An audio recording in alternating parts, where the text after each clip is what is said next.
হচ্ছে মুর্শিদাবাদের একটা দারুণ ঐতিহ্যপূর্ণ জায়গা। এখানে না আসলে বোঝা যাবে না কত সুন্দর। মানে দুই দিকে দুটো ঐতিহ্যপূর্ণ, একটা হচ্ছে এদিকে হাজারদুয়ারি আর ওদিকে ইমামবাড়া। তো সত্যি দারুণ দেখার জিনিস। এই যে আমার পিছনের দিকে এখন আমি পুরো মিডলে দাঁড়িয়ে আছি, এদিকটায় ইমামবাড়া রয়েছে আর এই দিকটাতে রয়েছে হাজারদুয়ারি। এই যে দেখুন ভিতরে ঢুকে অত্যন্ত সুন্দর, পুরো একদম সাদা, পুরো হাউস অফ জগৎ শেঠ। চারিদিকটা এত সুন্দর লাগছে দেখতে।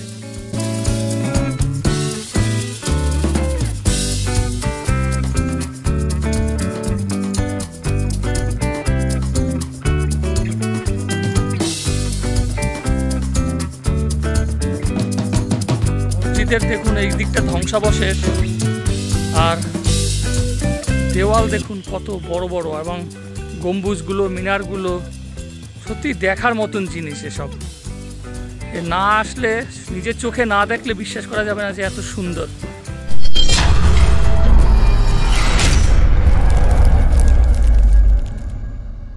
হ্যালো ফ্রেন্ডস, সবাইকে আরেকটা নতুন ব্লগে স্বাগত জানাই। তো ফ্রেন্ডস, আজকের এই ভিডিওতে থাকবে মুর্শিদাবাদের বিভিন্ন দর্শনীয় স্থানের সম্পূর্ণ একটি ভিডিও। কলকাতা থেকে মুর্শিদাবাদ সবথেকে বেস্ট যে ট্রেনটি হলো সেটি হলো শিয়ালদা থেকে ছাড়ে প্রতিদিন শিয়ালদা লালগোলা প্যাসেঞ্জার।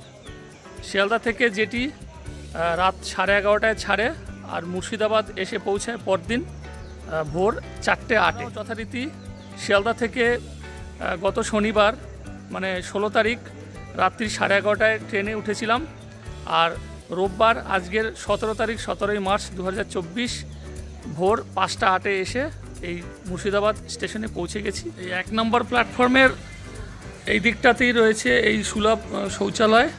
এখানটাতে মানে ফ্রেশ হওয়া যাবে। যেহেতু আমরা অনেক সকাল সকাল এসে পৌঁছে গেছি এবং আমরা কোনো হোটেল নেব না, হোটেল না নিয়ে আমরা আজকে পুরো মুর্শিদাবাদ আমরা ভ্রমণ করব। তাই এখন আমার সঙ্গে যারা যারা এসেছে সবাই স্টেশনের উপরেই সব এখানে সব হাত মুখ ধুচ্ছে। আর ওই দিকটাতে পে অ্যান্ড ইউজ টয়লেট রয়েছে, ওখান থেকে সব জামা কাপড় চেঞ্জ করে আসছে। এই যে জামা কাপড় চেঞ্জ করে আসলো। এখানে আমরা সবাই ফ্রেশ হয়ে নিলাম। এখন আমরা মুর্শিদাবাদ স্টেশন থেকে বাইরে বেরিয়ে যাব। বাইরে বেরিয়ে গিয়ে একটি আমরা টোটাল 10 জন রয়েছি, টোটো বুক করব সারাদিনে টোটাল ঘুরের জন্য। আমাদের কি কি মানে আমরা কিভাবে খাওয়া দাওয়া করলাম, কোথায় কোথায় কোন কোন স্পট ঘুরলাম, টোটাল প্যাকেজে কত খরচ হলো সবটাও আপনাদেরকে জানাবো ভিডিও শেষে। তো দেখতে থাকুন। এটি হলো মুর্শিদাবাদ স্টেশনের main gate, ticket counter, computerised অসংরক্ষিত টিকিট কাউন্টার। এটা টোটো এখানে সমস্ত পেয়ে যাবেন। মানে মুর্শিদাবাদের টোটাল লোকাল সাইটসিন করার জন্য এখানে সমস্ত টোটো রয়েছে, সকাল থেকেই টোটো পেয়ে যাবেন এখানে। মুর্শিদাবাদে সারাদিনে যে সমস্ত লোকাল সাইটসিন রয়েছে সেই সমস্ত সাইটসিন ঘোরার জন্য আমরা এখানে এই দুটো টোটো আমরা বুক করে নিয়েছি। যেহেতু আমরা 10 জন রয়েছি, এক একটা টোটোতে 5 জন করে ধরে। প্যাকেজ পড়েছে 800 টাকা করে এক একটা টোটো। দাদা আপনার নামটা? অর্জুন দেবনাথ। আর একজন কে আছেন? অশোক মন্ডল। আচ্ছা ঠিক আছে। 39 55 61 38। আর আপনারটা? 8759428594। দাদার যে ফোন নাম্বার আমি ডেসক্রিপশন বক্সে দিয়ে দেবো, আর আপনারা চাইলে এই দাদাদের সঙ্গে ফোন করে কন্ট্যাক্ট করে এসে এখানে আপনার এখন 6:53 বাজে। আমরা আমাদের জার্নি শুরু করলাম মুর্শিদাবাদ স্টেশন থেকে। এই যে বড় উঁচু দেয়ালটা দেখা যাচ্ছে এটি হচ্ছে মুর্শিদাবাদ লালবাগ জেল। আপনারা চাইলে মুর্শিদাবাদ একদিন থেকেও ওখানে ঘুরতে পারেন। হোটেল থাকার জন্য স্টেশনের আশেপাশেও অনেকগুলো হোটেল রয়েছে, আর হাজারদুয়ারি প্যালেসের 1 নম্বর গেটের পাশেও প্রচুর হোটেল রয়েছে। অফ সিজনে গেলে 5 থেকে 600 টাকায় আপনি হোটেল পেয়ে যাবেন, আর সিজনে গেলে 800, 1000, 1500 টাকা পর্যন্ত ভালো ভালো হোটেল পেয়ে যাবেন। আর এখন আমরা এই প্রবেশ করছি নহবতখানা গেট দিয়ে। এটি মুর্শিদাবাদে এন্ট্রি গেট, যাকে বলা হয় নহবতখানা গেট অথবা বুলন্দ দরওয়াজা। মুর্শিদাবাদে ভ্রমণে বেরিয়ে আমাদের প্রথম গন্তব্য এসে পৌঁছে গেছি মির্জাফরের সেই পারিবারিক ঐতিহাসিক 1100 কবরস্থান। 1100 কবরস্থানে ঢোকার জন্য 10 টাকা করে এন্ট্রি ফিজ রয়েছে। এই হলো টিকিট। মির্জাফরদের বংশধরদের সমাধিক্ষেত্র সকাল 7টা থেকেই খুলে যায়। আমরাও এই সমাধিক্ষেত্র দিয়েই আমাদের যাত্রা শুরু করেছিলাম। আপনারাও আমাদের ভিডিওতে দেওয়া এই স্থানগুলো দিয়েই আপনাদের যাত্রা শুরু করে এবং সম্পূর্ণ লোকাল সাইটসিন কমপ্লিট করতে পারেন। চাইলে একটা দিন হাতে রাখতে পারেন, পরের দিন আপনারা ভাগীরথীর ওপারে সিরাজউদ্দৌলার সমাধিক্ষেত্র, হীরাঝিল, জগৎবন্ধু ধাম, কৃটেশ্বরী মন্দির এই সমস্ত দেখেও আপনারা আপনাদের লোকাল সাইটসিন কমপ্লিট করতে পারেন। এই কবরস্থানের ঠিক উল্টো দিকেই রয়েছে মির্জাফরের যে পার্সোনাল মসজিদ। সেই মসজিদটা এখন দেখাচ্ছি আপনাদেরকে। দেখুন,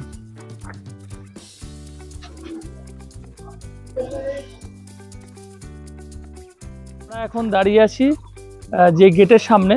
সেই গেটটার নাম হচ্ছে নিমখারাম গেট। হাতে যে বাড়িটা দেখতে পাচ্ছেন এটা হচ্ছে মির্জাফরের বাড়ির গেট, যে বাড়ির ভেতরে নবাব সিরাজউদ্দৌলাকে 5 দিন বন্দী করে রাখার পর মির্জাফরের পুত্র মিলনের আদেশে মোহাম্মদ বেগ সিরাজউদ্দৌলাকে হত্যা করে।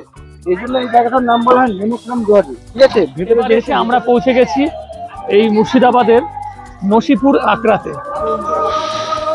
এই যে ফ্রেন্ডস, এটি হলো সেই নসিপুর আকরা। টিকিট কাউন্টার রয়েছে, 20 টাকা করে টিকিট কাটতে হবে। তো এই নসিপুর আকরার টিকিট কাটা হয়ে গেল। এখন দেখছেন নসিপুর আকরার মধ্যে অবস্থিত পিতল ও কাঠের তৈরি অত্যন্ত সুন্দর একটি রথ। এখানে ঝুলন এবং রথযাত্রার সময় মেলা বসে। আর ভিতরে রয়েছে অত্যন্ত সুন্দর চাঁদির তৈরি 14 ফুট উচ্চতার একটি রথ। আর এখন আমরা এই সংগ্রহশালার ভিতরে ঢুকবো। এখানে অনেক কিছুই রয়েছে আগেকার দিনে সেই যে রাজবাড়ির যে সমস্ত আদলে তৈরি চেয়ার, তারপরে অনেক কয়েন, মানে যেগুলো মূল্যবান অনেক কয়েন রয়েছে। তারপরে ভিতরের দিকে অনেক অস্ত্র শস্ত্র রয়েছে। সত্যি এগুলো দেখার মতন জিনিস। আর অনেক পিতলের যেমন বড় বড় ধরনের কলসি, তারপরে পাত্র, এ সব কিছুই এই ছোট্ট মিউজিয়ামটিতে সংগ্রহ করে রাখা রয়েছে।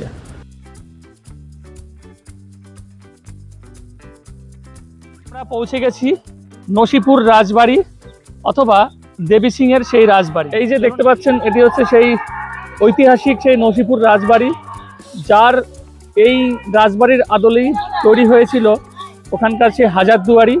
তো এখানে দেখে নিন রাজবাড়ি মেইন গেট। আর এই রাজবাড়ি দেখার জন্য প্রবেশ মূল্য রয়েছে 20 টাকা করে। এই ডান দিকে এখানে রয়েছে টিকিট কাউন্টার। টিকিট কাটা হয়ে গেল নসিপুর রাজবাড়ি। চলুন ভিতরে যাওয়া যাক।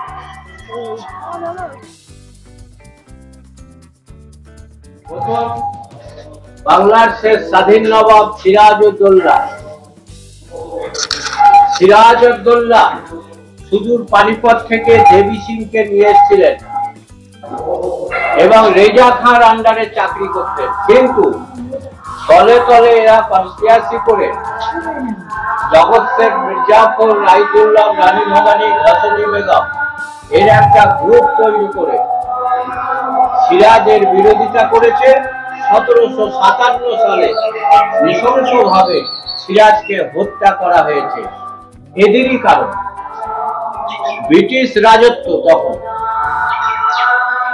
ডাকাত নামে পরিচিত, তার বাড়িতে এসছেন।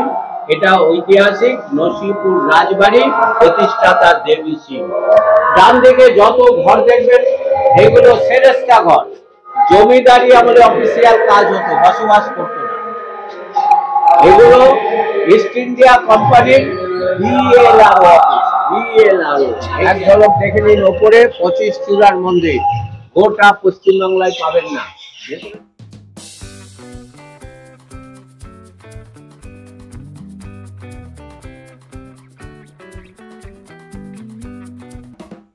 এখন আমি চলে এসেছি মুর্শিদাবাদের একটি বিখ্যাত জায়গা, সেটি হলো কাঠগোলার বাগান। 9টা 7 বাজে সকাল। তো আমরা এখন এখানে টিফিনটা সেরে নেব। চলুন আগে টিফিনটা সেরে নিই, তারপর আপনাদেরকে কাঠগোলার বাগানটা ঘুরিয়ে দেয়। এই কাঠগোলাপ বাগানের ঠিক সামনেই রয়েছে অনেক এই টিফিন খাওয়ার দোকান, মানে অনেক এখানে কচুরি, তারপরে লুচি তরকারি সমস্ত পাওয়া যায়। সমস্ত দোকান এখানে রয়েছে। লুচি দিয়েছে আর ছোলার ডাল। কেমন খেতে?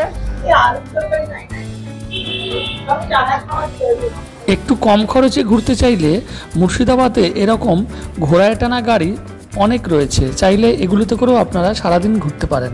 শেষ করে আমরা এবারে কাঠগোলা বাগানে প্রবেশ করব।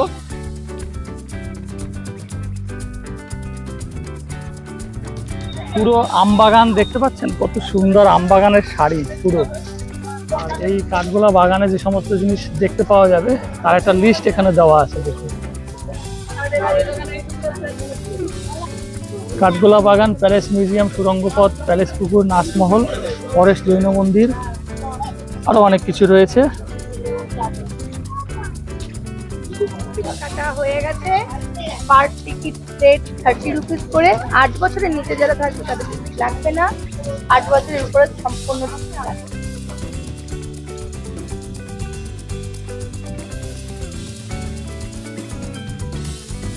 মুর্শিদাবাদের এই কাঠগোলা বাগানে রয়েছে অনেক কিছু দেখার জিনিস।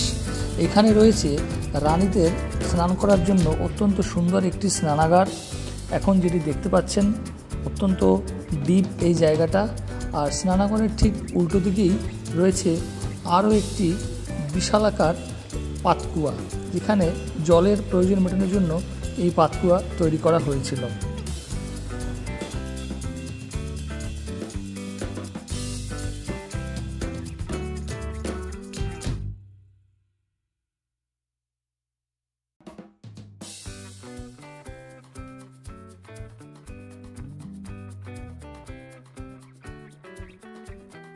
অত্যন্ত সুন্দর এই কাঠগোলাপ যে বাগান, সেই বাগানের মধ্যে রয়েছে লক্ষ্মীদ্বীপ সিং দুগর অথবা দুগর পরিবারের এই রাজপ্রাসাদ। এই প্রাসাদটি একটি মিউজিয়াম, এখানে টিকিট কেটে ভিতরে প্রবেশ করতে হবে। এখানে রয়েছে এদের তৈরি ব্যবহৃত আয়না, মূর্তি, ডাইনিং টেবিল, তৈলচিত্র, অনেক কিছু রয়েছে। এর 3 তলা অবধি আপনি উঠতে পারবেন, উঠে উপরের দিকে ছাদে অবধি আপনি পৌঁছাতে পারেন। এই ধরনের সিঁড়ি দিয়ে, কাঠের সিঁড়ি, প্রাচীন সিঁড়ি, অত্যন্ত সুন্দর লাগবে দেখতে। অবশ্যই এখানে গিয়ে মিউজিয়াম দর্শন করবেন। আর এই দোতলা থেকে সামনের পুকুরটা অত্যন্ত সুন্দর লাগবে দেখতে।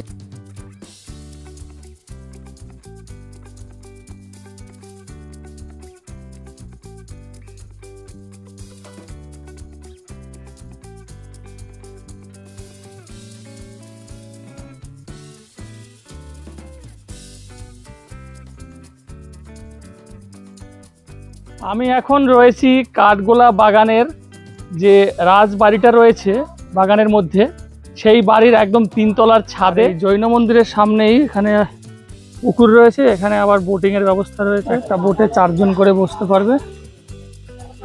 টিকিট মূল্য, সময় 15 মিনিট। যে জৈন মন্দির দেখছেন, এই জৈন মন্দিরের ভিতরে ক্যামেরা করা যাবে না, তাই ভিতরটা আপনাদের দেখাতে পারলাম না। পৌঁছে গেছি মুর্শিদাবাদের আরেকটি বিখ্যাত জায়গা, জগৎ শেঠের বাড়ি। তো এবারে চলুন জগৎ শেঠের বাড়ি আপনাদেরকে ঘুরিয়ে দেখাই। আর এখানে এন্ট্রি ফিজ রয়েছে, চলুন ভিতরে যাওয়া যাক। এখানে রয়েছে টিকিট কাউন্টার, ঢুকেই 30 টাকা করে টিকিট। 6 বছরের নিচে টিকিট লাগবে না। জগৎ শেঠের বাড়ির টিকিট কাটা হয়ে গেল। এই যে এবার আমরা ভিতরে প্রবেশ করি। গাইডও নিতে পারেন, গাইড চার্জ হচ্ছে 70 টাকা নেবে। চলুন ভিতরের দিকে যাওয়া যাক। ভিতরে যে মিউজিয়াম রয়েছে, মিউজিয়ামে ক্যামেরা অ্যালাউ নেই, তো বাইরে থেকে সব দেখাচ্ছি আপনাদেরকে। এই যে ব্যালকনি, ওইটা হচ্ছে মেইন এন্ট্রি জগৎ শেঠ হাউসের। ওখান থেকেই প্রথম ঢুকতে হয়। ওখান থেকে ঢুকে একদম ওদিক থেকে বেরিয়ে মাটির নিচ দিয়ে গুপ্ত ঘর দিয়ে ওদিকের বিল্ডিং, এদিকের পাশে আর একটা বিল্ডিং, এইটা দেখে আবার এই রাস্তা দিয়ে এখানে এসে এই সিঁড়ি দিয়ে উপরে উঠে আবার এদিকে আর একটা মিউজিয়াম। এই যে এবার আমরা এই দিকে যাব। জগৎ শেঠের মিউজিয়াম দেখে আসলাম। ভিতরে আগেকার দিনের সব পুরনো কয়েন রয়েছে, তরোয়াল, তারপরে 1 নলা বন্দুক, খাট, পালঙ্ক, অনেক কিছু রয়েছে। খাবারের যে থালা বাসন, রূপোর, এই সমস্ত সব কিছু রয়েছে এর ভিতরে, যেগুলো আপনাদের ক্যামেরায় দেখানো যাবে না, তাই আপনাদেরকে আমি বললাম। তো এখানে আসলে অবশ্যই মিউজিয়াম দর্শন করবেন 30 টাকা দিয়ে, খুব ভালো লাগবে। এবারে আপনাদেরকে দেখিয়ে নিই আজিমুন্নেছা জ্যান্ত সমাধিটা দেখতে কেমন। চলুন ফ্রেন্ডস, মেইন গেট, গেটের সামনেই দেখুন প্রবেশ বিনামূল্যে। আজিমুন্নেছা বেগমের সমাধি, এখানে সমস্ত লেখা আছে। প্রবেশের সময় দেখুন সকাল 9টা থেকে বিকেল 4:50 পর্যন্ত। চলুন ভিতরে যাওয়া যায়। আজিমুন্নেছা ছিলেন মুর্শিদ কুলি খাঁর কন্যা।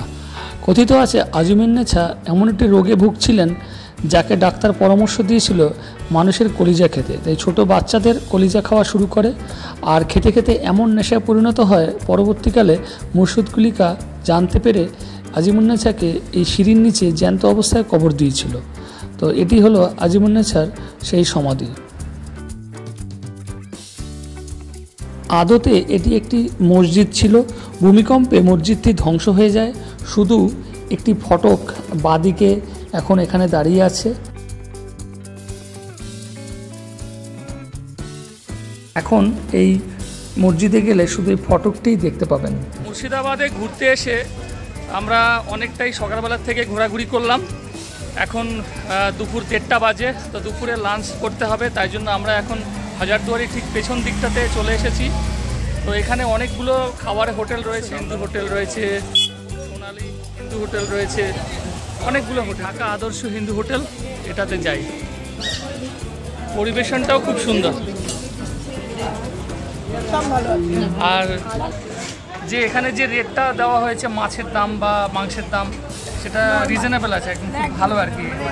আর রান্নাটাও বেশ ভালো, আর পরিবেশনটাও খুব সুন্দর। 40 টাকা, ডিমের কারি 2 পিস দিয়ে 30 টাকা, আর ভেজ থালি 80 টাকা, মিনিকেট তেলের বাসমতি চালেরও 60 টাকা। এই সব আইটেম থাকবে, তরকারি, লাল শাক, আলু ভাজা, পাঁপড়, স্যালাড, ইঁচড়, ডাল আর চাটনি। এই যে এদিকটা সে হাজারদুয়ারির যে পেছনের দিকটা, আর এই পেছনের দিকের যে রাস্তাটা ধরে এগিয়ে আসলে এই যে রাস্তাটা, এই রাস্তাটাই সমস্ত ভালো ভালো খাবারের যে দোকানগুলো রয়েছে। এখানে দুপুরের খাবার দাবার এখানে সারতে পারবেন। আর এই পিছনের গেট থেকে বেরিয়ে এসে এখানে অনেক টোটো রয়েছে, এই টোটো করেও আপনি বিভিন্ন জায়গায় যেতে পারেন। আর এই যে এখানে সেই গঙ্গার ঘাট রয়েছে, এই সেই মুর্শিদাবাদের ভাগীরথী নদী। হাজারদুয়ারি প্যালেসের পেছনের দিকে যে রাস্তাটা রয়েছে, পেছনের দিকে এখানে আপনি চাইলে এসে নৌকোতে করেও আপনি এই গঙ্গাতে ভ্রমণ করতে পারেন। হাজারদুয়ারি নিউ প্যালেস নৌকো পরিবহন সমবায় সমিতি। এই এখানে দেখুন, টিকিট হচ্ছে 50 টাকা, 50 টাকা আসা যাওয়া। আর এই সমস্ত দর্শনীয় স্থানগুলো ঘুরে ঘুরে দেখাবে।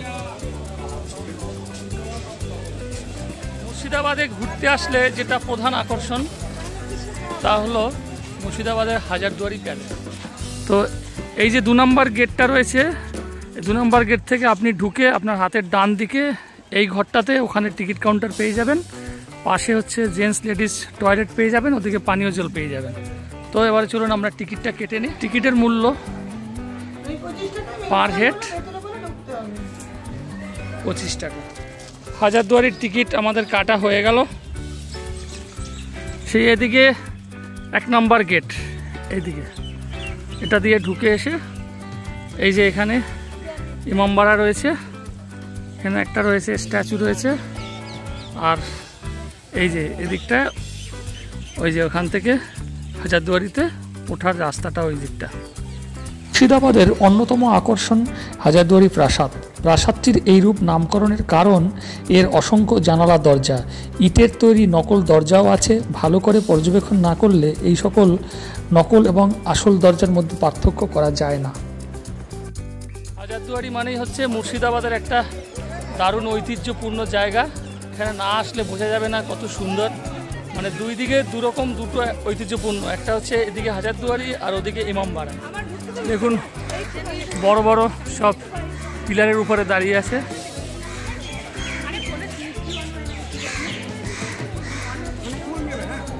এখান থেকে পুরো টপ ভিউটা দেখাচ্ছি, দেখুন কত সুন্দর লাগছে দেখতে। এই যে বড় সিঁড়িটা দেখতে পাচ্ছেন, এই সিঁড়িটার ঠিক নিচে দিয়ে এন্ট্রি। এই যে এখান থেকে সবাই আমরা এখন ভিতরের দিকে প্রবেশ করব। চলুন যাওয়া যাক। তবে ভিতরে ক্যামেরা অ্যালাউ নেই, তো এই গেট অবধি আমরা ক্যামেরা নিয়ে যেতে পারবো। 30 মিনিট লাগলো এই হাজারদুয়ারি প্যালেস ঘুরে ঘুরে দেখতে। সমস্ত কিছু ভালোই দেখলাম, অনেক কিছু রয়েছে। রাজার সেই রূপোর সিংহাসন রয়েছে, আর একটি বড় কামান রয়েছে। কামানটা একবার দেখিয়ে দিই আপনাদেরকে, এই দেখুন। আর এখানটাই সেই একটি ছোট মসজিদ রয়েছে এখানে। এই দেখুন কামান।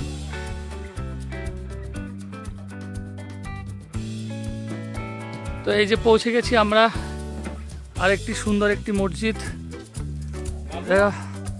ধ্বংসস্তূপে পরিণত হয়েছে। এর দিকে যাব। বেশ পুরনো পাথরগুলো, ইটগুলো দেখুন পাতলা পাতলা, কিন্তু কত পুরনো, রক্ষণাবেক্ষণ নেই আর এখন, তাই এরকম অবস্থা। এই দেখুন এই জায়গায় ওঠার জায়গাটা দেখুন, এই যে হামাগুড়ি দিয়ে উঠতে হচ্ছে, কতটা উঁচুতে। চলুন ওঠা যাক। তো এই যে মসজিদে আমরা এসে পৌঁছে গেছি। এই মসজিদটা নাম হচ্ছে ফুটো মসজিদ। দেওয়াল উঠেছে, দুই দিকের দেওয়াল উঠেছে, কিন্তু ছাদ দেখুন অসম্পূর্ণ, পুরো গোল, পুরো ফুটো মতো, এই যে, যার জন্য এই মসজিদের নাম এটা হয়েছে। দেখুন কারুকার্য দেখুন। ফ্রেন্ডস, আমি আবার মুর্শিদাবাদের আরেকটি বিখ্যাত জায়গায় এসে পৌঁছে গেছি, যে জায়গাটির নাম হচ্ছে কাটরা মসজিদ। চলুন আমার সাথে ঘুরে দেখুন কাটরা মসজিদ। এই যে দেখছেন অত্যন্ত সুন্দর ডিজাইনের একটি মসজিদ, যার নাম কাটরা মসজিদ। এন্ট্রি ফিস লাগে না, পুরো বিনামূল্যেই পুরো মসজিদটা দেখা যাবে। প্রবেশ হচ্ছে সকাল 9টা থেকে বিকেল 5টা পর্যন্ত। এই যে মুর্শিদ কুলি খাঁর সমাধি ও মসজিদ, দুই দিকে দুটো মিনার রয়েছে, এইদিকে একটা এদিকে একটা, আর অনেকগুলো গম্বুজ দেখুন এই যে আছে এখানে। এই গেট দিয়ে ভিতরে ঢুকলাম, এই যে এটা পুরো একটা দেওয়াল, এই যে একটা দেওয়াল ভেদ করে বেরিয়ে আসলাম। আর এই ভিতরের দিকে দেখুন, এই যে লম্বাটা, এটা পুরোটাই একটা দেওয়াল রয়েছে কিন্তু। আর এই যে ভিতরে মসজিদটা, ঠিক আছে, সুন্দর একটা বাগান। এই জায়গাটাতে দ্বিতীয়বার এসছো, কেমন লাগছে আবার? খুব ভালো, সব সময় ভালো লাগে, বড় বড়ই ভালো লাগে, ঐতিহাসিক জিনিস দেখতে কার না ভালো লাগে। ঠিক আছে, সিঁড়ি দিয়ে এইবার আমরা এই গ্রাউন্ডে উঠছি, মানে যেখানটাতে ধরুন একসঙ্গে অনেক লোক যারা আর কি মুসলিম সম্প্রদায়, তারা এখানে নামাজ পড়তে পারবেন। এই যে দেওয়াল, পুরো ফাঁকা গ্রাউন্ড একটা। খুবই ভালো লাগছে এই কাটরা মসজিদে এসে। মুর্শিদাবাদে আসলে এখানটাতে অবশ্যই আসবেন, একদম মিস করবেন না। এই কাটরা মসজিদ অত্যন্ত সুন্দর, পরিষ্কার পরিচ্ছন্ন। তো আমাদের এখানে যেহেতু 5টা বেজে গেছে, মসজিদ বন্ধ হয়ে যাচ্ছে, তাই বাঁশি দিয়ে এখানে বের করে দিচ্ছে। তো এই যেই জায়গাটা দিয়ে আমরা হেঁটে যাচ্ছি, এর নিচে সমাধি রয়েছে, এই সিঁড়ির নিচে। আপনাদেরকে চট করে একবার দেখিয়ে দিই। কাটরা মসজিদের এই সামনের দিকটার সিঁড়ির নিচেই রয়েছে সেই মুর্শিদ কুলি খাঁর সমাধি, যাকে এই সিঁড়ির নিচে তার ইচ্ছা অনুযায়ী সমাধিস্থ করা হয়েছিল, যে মানুষের পদধূলি যেন তার গায়ের উপরে পড়ে, সেই হিসেবেই তাকে এই সিঁড়ির নিচে সমাধিস্থ করা হয়েছিল। দেখুন এই দিকটা ধ্বংসাবশেষ, আর দেওয়াল দেখুন কত বড় বড়, এবং গম্বুজগুলো, মিনারগুলো সত্যি দেখার মতন জিনিস। এসব না আসলে, নিজের চোখে না দেখলে বিশ্বাস করা যাবে না যে এত সুন্দর সব তৈরি হয়েছিল। এই যে মসজিদ, আর মসজিদের ঠিক এই পাশেই আবার এখানে একটা শিবেরও মন্দির রয়েছে কিন্তু। এবার এসে পৌঁছে গেছি আরেকটি বিখ্যাত জায়গা, জাহানকোষা কামান সম্বন্ধে কিছু বিস্তারিত দেওয়া আছে এখানে। এই জাহানকোষা কামান মানে সর্ববৃহৎ কামান, যার ওয়েট 7 টন।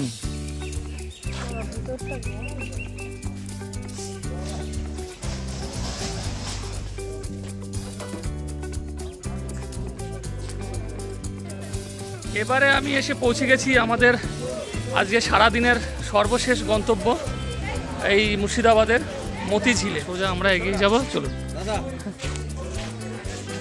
সোজা আমরা পুরো মতিঝিলের মধ্যে প্রবেশ করছি এখন। দুই দিকে দুটো গেট রয়েছে। মতিঝিলের মধ্যে যে মসজিদটা রয়েছে, মতিঝিল জামা মসজিদ, এটা দেখাচ্ছি মসজিদের ঠিক উল্টো দিকেই এই যে সেই ঝিল, যার নাম মতিঝিল। চলুন এবার ঝিলের দিকে আমরা যাই। এই যে ঝিল, একটা কচুরিপানায় ভর্তি আছে, অনেকটা এরিয়া জুড়ে পুরো ঝিল এখানে। মতিঝিল, যেখানে মতি চাষ করা হতো, এখন আর মতি চাষ করা হয় না, এখন কচুরিপানা চাষ করা হয়। মতিঝিলের এই জায়গাটা, এদিকটা হচ্ছে মতিঝিল মসজিদ, আর ঠিক এদিকটা হচ্ছে মতিঝিল পার্ক, যেটা প্রকৃতি তীর্থ পশ্চিমবঙ্গ সরকার থেকে এটা করা হয়েছে পার্কটা। চলুন এবার আমরা পার্কের দিকটায় যাই। আর এই পার্কের দুই ধারেই প্রচুর দোকান রয়েছে, খেলনার দোকান রয়েছে, তারপরে খাবারের দোকানও রয়েছে। ঢোকার আগে ডান দিকে এই যে এখানে কার পার্কিং রয়েছে, আর সামনের দিকে মেইন গেট প্রকৃতি তীর্থ মুর্শিদাবাদ। আর এই মেইন গেট তার ডান দিকে রয়েছে টিকিট কাউন্টার। জনপ্রতি প্রবেশ মূল্য 30 টাকা করে লাগবে। 5 বছরের ঊর্ধ্বে পুরো টিকিট লাগবে। এখানে সমস্ত নিয়মাবলী দেওয়া আছে। এই দেখুন, এটা পজ করে দেখে নেবেন টাইম টেবিলটা। লেখা আছে মতি ঝিল। এই দেখুন, অত্যন্ত সুন্দর একটি গেট।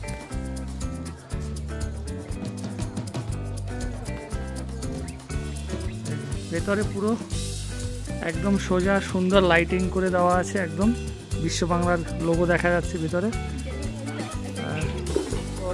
এবারে বলছি, এই মুর্শিদাবাদ যদি আপনি ঘুরতে আসতে চান একদিনের জন্য, মানে হোটেল না নিয়ে, সেক্ষেত্রে আপনার কেমন খরচ পড়বে। তো মুর্শিদাবাদ স্টেশনে এসে একটি টোটো বুক করে নেবেন, দিন পুরো আমাদের পুরো ঘুরিয়ে আবার স্টেশনে ড্রপ করে দেবে। তো 800 টাকা আপনার প্যাকেজ হয়ে যাবে। আর এখানে সকালে টিফিন ধরুন আমরা 25 টাকা করে খেয়েছি, আর দুপুরে লাঞ্চ হচ্ছে এখানে একটি ভালো হোটেল যেটা আপনাদের দেখালাম ভিডিওতে। তো ওখানে 80 টাকা আপনার সবজির থালি সিস্টেমে খাওয়া দাওয়া হয়, যেটা পার হেড হিসাব করলে মোটামুটি একজনের খরচ করতে পারে আপনার ওই 1000 টাকার মধ্যে পুরো হয়ে যাবে এখানে একদিনের ঘোরা। তো ফ্রেন্ডস, আজকের এই মুর্শিদাবাদের টোটাল ভিডিও আপনাদের কেমন লাগলো? যদি এই সমস্ত স্থানগুলো আপনাদের ভালো লেগে থাকে বা আমার ভিডিওটি যদি ভালো লেগে থাকে অবশ্যই কমেন্টস করে জানাবেন। আর যারা আমার চ্যানেলে নতুন, দয়া করে চ্যানেলটি সাবস্ক্রাইব করে আমার পাশে থাকবেন। তো দেখা হবে পরবর্তী কোনো নতুন ভিডিওতে, নতুন কোনো জায়গায়। তার জন্য অবশ্যই আমার চ্যানেলকে সাবস্ক্রাইব করে রাখতে হবে। তো সবাই ভালো থাকবেন, সুস্থ থাকবেন। আজকের মতন মুর্শিদাবাদ থেকে আমি বিদায় নিচ্ছি। সবাইকে নমস্কার।